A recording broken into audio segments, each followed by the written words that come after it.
Webale kabera ngoli Bukedde TV1 katula n'olunaku n'omwaliro Agataliiko Mu Ttuntu ng'abyamizannyo yenze Private ng'atandikiddeko mu ly'eggwanga lya Uganda ey'abaana abawala abasamba omupiira eya FUFA Women Super League yazzeemu okuzannyibwa olunaku olw'eggulo n'emipiira ebiri era nga Reino w'oteeka Kampala Queens bafunye obuwanguzi. Katugende tulabe enteekateeka ezo.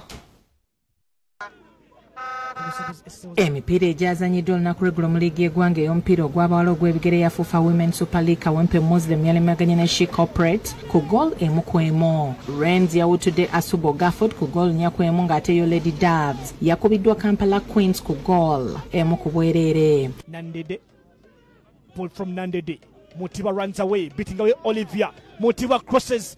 Naziri controls. Again, Naziri turns away, beating away Olivia. Motiba crosses. Naziri controls. Again, Naziri turns away. Punch! And finally, Kampala Queens grab away the lead.